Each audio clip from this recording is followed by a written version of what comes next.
तो ये भारत के अंदर एक फैसला किया गया है कि वो 12 स्मार्ट इंडस्ट्रियल सिटीज बना रहे हैं और ये उनकी कैबिनेट ने फैसला किया है।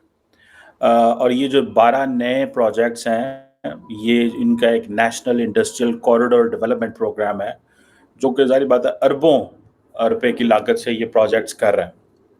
यूएस की जानिब से मोदी साहब को जी इनवाइट किया गया। यूनाइटेड नेशन के अंदर एक समिट रखा गया है जिसको फ्यूचर समिट का नाम दिया जा रहा है। इसके साथ साथ वहां पर एक स्पेशल इवेंट भी रखा गया है जिस इवेंट का नाम है Modi and US progress together. दोस्तों, यहां से ये बात साबित होती है कि दुनिया का कोई भी बड़ा मुल्क हो वो तो इंडिया यूथ और इंडिया की लीडरशिप के बगैर जो है आगे बढ़ता हुआ दिखाई नहीं दे रहा। और अगर इस जो इवेंट है इसकी अगर हम बात करें Modi and US progress together, तो 24,000 इंडियन अमेरिकन अभी तक साइन अप कर चुके हैं। 24,000 के करीब यूथ वहां पर अवेलेबल है जो कि प्राइम मिनिस्टर नरेंद्र मोदी को सुनना चाहती है। इनफैक्ट दुनिया जो है इस वक्त मोदी साहब को सुनना चाहती है। इस वक्त इंडिया की डिप्लोमेसी की हर तरफ तारीफ हो रही है, इंडिया यूथ की तारीफ हो रही है। तो कहाँ आजाद है? कहाँ आजाद है? किसने कहा आजाद है? कोई आजाद नहीं है। कहाँ आजाद है? कौन आजाद है? आप आजाद नहीं हो? नहीं आजाद है। कहाँ आजाद है? आजाद नहीं है, गुलाम है। आप आजाद नहीं हो? अच्छा, कितने लोग कह रहे हैं हम आजाद है? जरा हैंड कोई इनमें से कह दे, कोई बंदा कह दे कि हम आजाद हैं। कैमरे की तरफ करो। कितने लोग आजाद हैं? हम आजाद हैं, हम आजाद हैं। एक बस। ये बस एक। कौन सी आजादी चाह रहे हो? मैं आजादी कौन सी होती है? ये वोट की आजादी। हम आजाद रहे, जो हमारा दिल करे। इस वजह से दे रहे हैं, वो गुलाम नहीं है। गुलाम नहीं है वो, जो भी आंखों में आंखें डाल के बात करते हैं, अपनी बात मनवाते हैं और दूसरा उनके नीचे नहीं लगे हुए। हमें क्या, हम IMF से कर्जा लेते हैं, हमारे सारे जो मुलाजमीन होती है उनको भी तनख्वाह IMF देती है और IMF सारा ये अमेरिका चला रही है, उनको सारा सिस्टम है। हाँ। हम बस सिर्फ गुलाम कौम है। हाँ। और मुझे लगता है आने वाले 50 क्या 100 साल में भी हम गुलाम ही रहना है। हेलो दोस्तों, जैसा कि आपने हाईलाइट में देखा, केंद्रीय मंत्रिमंडल ने आज देश भर में 12 इंडस्ट्रियल स्मार्ट शहर बनने की मंजूरी दे दी है। इसमें लगभग 10 लाख लोगों को रोजगार मिल सके। केंद्रीय सूचना प्रसारण मंत्री इस बारे में जानकारी दी कि इन प्रोजेक्ट को कुल लागत 28,602 करोड़ रुपये होंगे। वैष्णव ने कहा कि इस industrial smart city national industry development corridor programme के तहत बनाए जा रहे हैं। कैबिनेट बैठक के बाद केंद्रीय मंत्री अश्विनी वैष्णव ने कहा कि इससे करीब 10 लाख प्रत्याशी रोजगार को 30 लाख अप्रत्याशी रोजगार को संभावनाएं पैदा होंगी।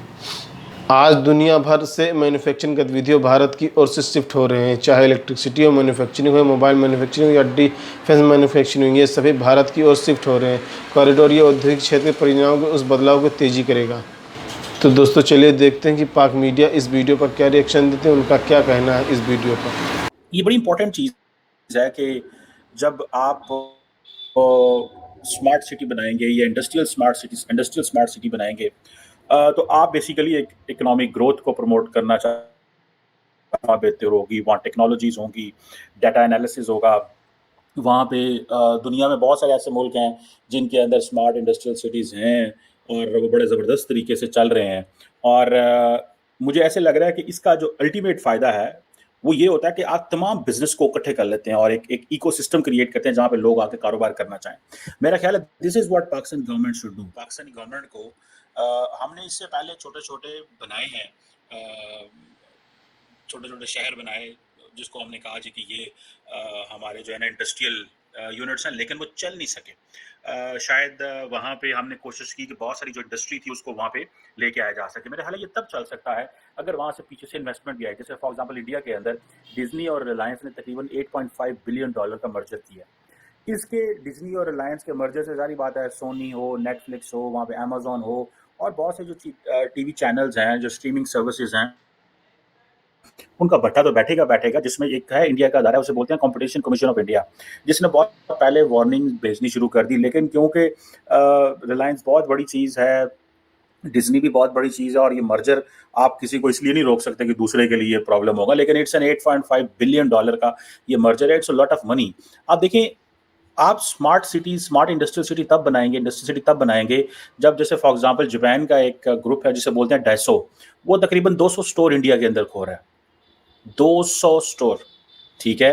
एक कोरियन कंपनी है, मेरे ज़हन में इसका नाम नहीं आ रहा है इस वक़्त, वो उसने पाकिस्तान में ऐसे स्टोर खोले हैं जो कि बहुत अच्छे हैं। कोई इतनी लंबी देर से नहीं चीज़ें चलती, लेकिन उन्होंने छोटी-छोटी चीज़ें रखी हैं। कोरियन स्टोर है वो, मिनीसो के नाम से जाना जाता है पाकिस्तान, मुझे ज़हन में आया। लेकिन आप देखें डाइसो जो है वो तकरीबन जिसे वो कहते हैं ना एक बिलियंस ऑफ डॉलर्स की भी इन्वेस्टमेंट है। ये मेरा ख्याल है हर चीज़ 99 रुपीज़ में बेचता है, जिससे वो एक कस्टमर को अफोर्डेबल। अब इस तरह की अगर बाहर से कंपनीज आएँ, वो आके भारत के अंदर पैसे लगाएंगे तो ज़ाहिर बात है इनके इंडस्ट्रियल तो यूनिट चलेंगे। समझ रहे हैं आप बात को? सो ये सुनने में आया कि 28,000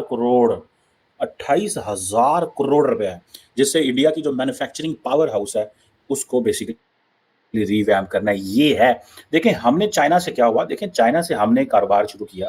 चाइना ने पाकिस्तान में एनर्जी इंफ्रास्ट्रक्चर लगाया। हमने सारा, एक तो हमने सीपैक और चाइना को इतना बेचा और हमारी पुठी पै गई। चीनी भी नाराज, ऊपर से बलोच मिलिटेंट्स को मौका मिल गया और हमारे दुश्मनों को भी मौका मिल गया। उन्होंने कहा अच्छा बलोचिस्तान उठने लगा है, गवादर उठेगा, डीप स्टेट उठेगी। उसने कहा करो लॉन्च, दाएं बाएं से पैसा दिया। वहां पे महरूमियां पहले ही थी बलोचिस्तान के अंदर, बलोचों की, जो कोई बड़ी जेन्युइन चीज़ है। हम उस पर पहले भी बात कर चुके हैं कि वहाँ पे महरूमियाँ पहले भी थी, जिसको हमने एक टॉप डाउन अप्रोच के जरिए ऊपर से हम इस्लामाबाद फैसला करेगा बलोचिस्तान में क्या होना है। तो असल में ये चीज़ है कि हम हैं अमेरिका के ग़ुलाम।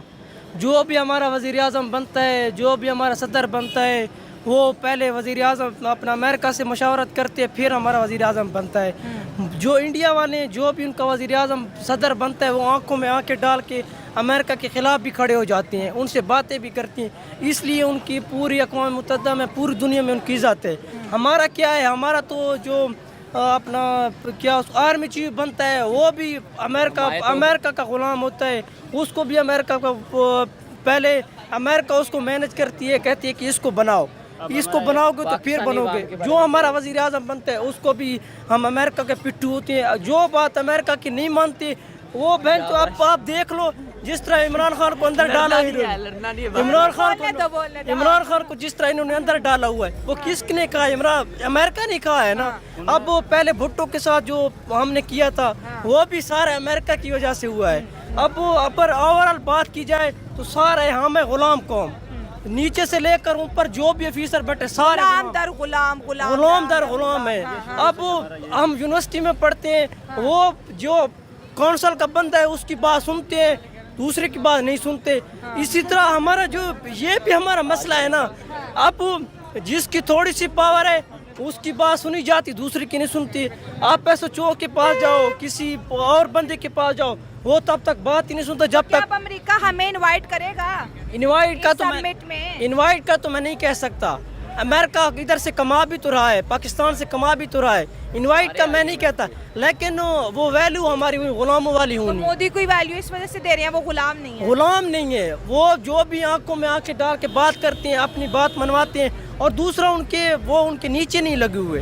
हमें क्या, हम IMF से कर्जा लेते हैं, हमारे सारे जो मुलाजमीन होती है उनको भी तनख्वाह IMF देती है, और IMF सारा ये अमेरिका चला रही है, उनको सारा सिस्टम है।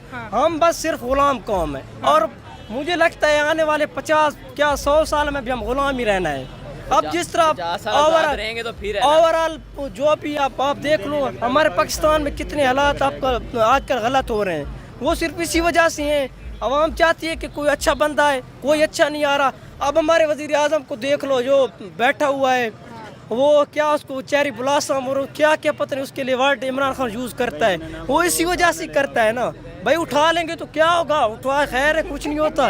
ये अजीब बात नहीं, उठाने वाली बात तो नहीं है। ये कौन सी बात, उठा लेंगे तो क्या है? पहली भी तो इतने बंदों को उठाए, क्या हुआ है? कुछ भी नहीं हुआ। तुम्हें नहीं उठाते, तुम्हारा सरायकिस्तान बन के रहेगा, तुम्हारे सरायकिस्तान जो तुम पीछे लगे हो ना, वो असल में हमारा ये क्या मसला है, मुल्क को आगे लेके जाना है। मुल्क को कब लेके जाएंगे? अब हमारा जो ये 8 फरवरी को इलेक्शन हुआ है, रात को जिसकी 1.5 लाख की लीड थी, वो सुबह 40,000 की लीड से हार गया है। ये कोई क्या है यार? अब हम हमारे अपने हल्कों में ये इस तरह के हालात हुए हैं। देखो नवाज शरीफ वो रात को 1.5 लाख की लीड से हारा था, सुबह देखा तो भाई वो 40-50 हज़ार की लीड से जीत रहा है। ये कौन सा है? और इधर जो हमारी बैठी है वजीर आला आपके लिए गाड़ी साहब, पक्की ये इसका क्या हाल हुआ है? ये भी तो जा रहे फॉर्म 47 वाले हैं, फॉर्म 45 वाला कोई नजर ही नहीं आ रहा।